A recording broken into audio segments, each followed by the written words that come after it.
मंगलाचरण।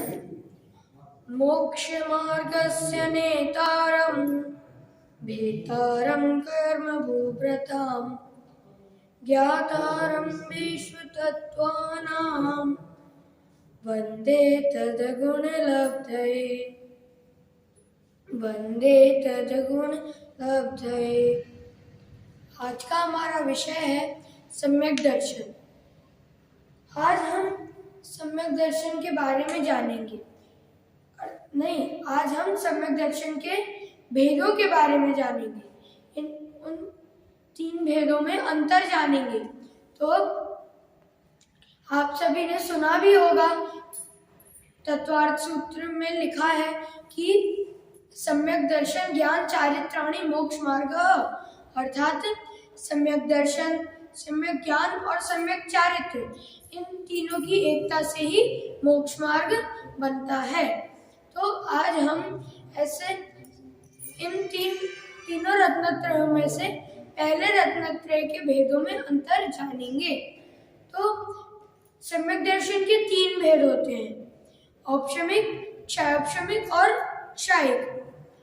पहला पॉइंट है कि जो औपशमिक है वो सबसे पहले होता है, सबसे पहले प्रकट होता है, फिर क्षायोपशमिक होता है, फिर क्षायिक होता है।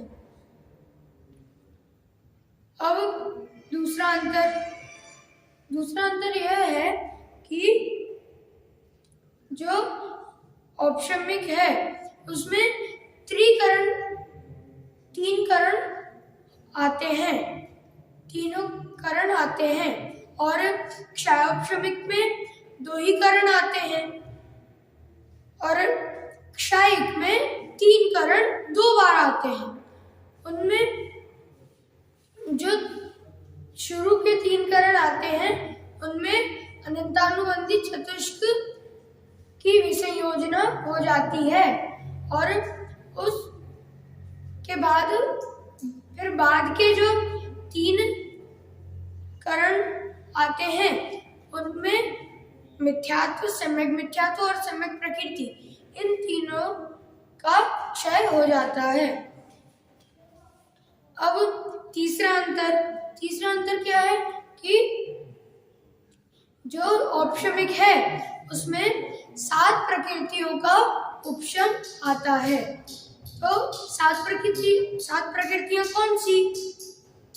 अनंतानुबंधी चतुष्क, मिथ्यात्व, सम्यक मिथ्यात्व और सम्यक प्रकृति, ये 7 प्रकार की प्रकृतियों का उपशम औपशमिक में होता है, और क्षायोपशमिक में 6 प्रकृतियों का क्षय और उपशम और 1 प्रकृति का उदय। 6 प्रकृतियां कौन कौन सी? पहले अनंतानुबंधी चतुष्क, मिथ्यात्व और सम्यक मिथ्यात्व, ये 6 प्रकृतियां, इनके क्षय और उपशम के साथ 1 प्रकृति का उदय अर्थात सम्यक प्रकृति का उदय होता है। यह क्षायोपशमिक में होता है। अब क्षायिक में 7 प्रकृतियों का क्षय हो जाता है। अब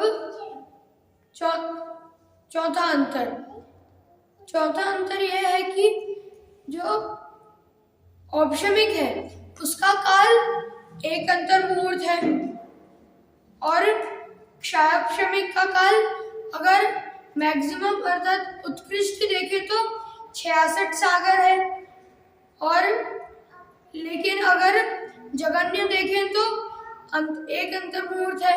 अगर आपको अंतर्मुहूर्त या फिर सागर किसी के बारे में भी जानना है तो आप डॉक्टर प्रवीण जैन शास्त्री द्वारा रचित गणितमान चर्चा में से आप इसका पूरा वर्णन समझ सकते हैं, उसमें इसका पूरा वर्णन आता है।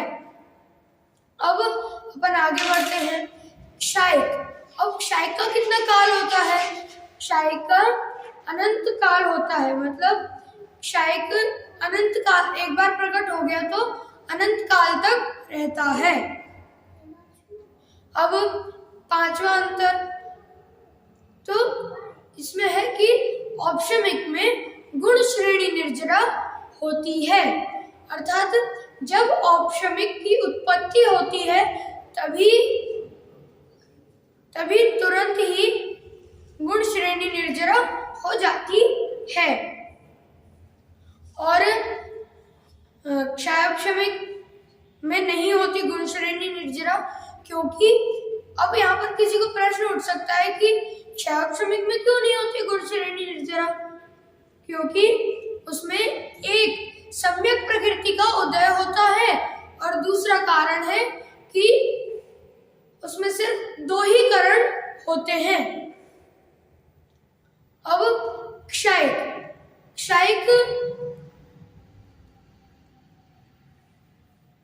में भी जो गुण श्रेणी निर्जरा है वो प्रति समय होती है, अर्थात निरंतर होती रहती है। अब छठवां अंतर कि जो आप सभी को तो पता ही होगा, अगर नहीं पता है तो मैं बता देता हूं कि औपशमिक के 2 भेद होते हैं, प्रथमोपशम और द्वितीयोपशम। तो प्रथमोपशम जो है वो सिर्फ अनादि मिथ्या दृष्टि या और सादी मिथ्या दृष्टि को होता है, अर्थात सभी प्रकार के मिथ्या दृष्टियों को प्रथमोपशम होता है। और द्वितीयोपशम क्षायोपशमिक सम्यक दृष्टि को होता है। अब जो क्षायोपशमिक है वो किसको होता है? वो मिथ्या दृष्टियों को प्लस क्षायिक को, मिथ्या दृष्टियों को और औपशमिक को। क्षायिक नहीं आएगा, इसमें औपशमिक आएगा। तो इनको मिथ्या दृष्टि प्लस औपशमिक को, इन दोनों को ही क्षायोपशमिक सम्यक्त्व हो सकता है, होता है। अब क्षायिक किसे होता है? तो क्षायिक तो सिर्फ क्षायोपशमिक सम्यक दृष्टि जीवों को ही होता है। अब सातवां अंतर यह है कि जो औपशमिक है वह पूर्ण तरह से निर्दोष है। अब दोष क्या है? दोष कितने प्रकार के हैं, कौन कौन से हैं? दोष 3 प्रकार के हैं। यहाँ पर 3 प्रकार का ही दोष लिया है, नहीं तो कोई समझेंगे कि यहाँ पे 18 दोष की बात चल रही है, ऐसा नहीं है। यहाँ पे 3 दोषों की बात चल रही है, चल दोष, मल दोष और अगार दोष। इन 3 प्रकार के दोषों की यहाँ पे बात चल रही है। तो ऐसे 3 दोषों से पूर्ण तरीके से निर्दोष सम्यक्त्व जो है वह औपशमिक है, औपशमिक सम्यक्त्व है। और क्षायोपशमिक में वो दोष होते हैं। क्षायोपशमिक में चल दोष, मल दोष और अगार दोष, ये तीनों ही दोष होते हैं। और क्षायोपशमिक में एक भी दोष नहीं होता, क्षायिक में एक भी दोष नहीं होता। अब 8वां अंतर है कि जो औपशमिक के 2 भेद हैं, पहला प्रथमोपशम और दूसरा द्वितीयोपशम। इसमें से पहला जो प्रथमोपशम है, अगर ये छूट जाता है तो असंख्यात वर्ष बाद ही होगा। और अगर द्वितीयोपशम छूट जाता है, अगर द्वितीयोपशम एक बार छूट जाता है तो वो अगले अंतर्मुहूर्त में भी हो सकता है, अगले अंतर्मुहूर्त में ही हो सकता है। और अगर विस्तार से जानना है तो जो द्वितीयोपशम है वो अधिकतम 4 बार हो सकता है, लेकिन एक भाव में सिर्फ 2 ही बार हो सकता है। अब कि ये अगर छूट जाता है तो फिर से अगले अंतर मुहूर्त में हो सकता है एक क्षायक श्रमिक समत्व। और क्षायक का तो आप सबको पता ही है, वो तो अनंत काल तक रहता है, इसलिए वो तो कभी छूटता ही नहीं है। और अब नौवां अंतर यह है कि जो औपशमिक है वो चौथे से 11वें गुण स्थान तक रहता है। तो इसमें जो प्रथमोपशम है, औपशमिक में जो प्रथमोपशम है उसकी अपेक्षा से देखें तो चौथे से 7वें गुण स्थान तक वो रहता है। और अगर द्वितीयोपशम में देखें तो द्वितीयोपशम की अपेक्षा से देखें तो वो चौथे से 11वें गुण स्थान तक रहता है। इसलिए इसमें औपशमिक को चौथे से 11वें गुण स्थान तक कहा है।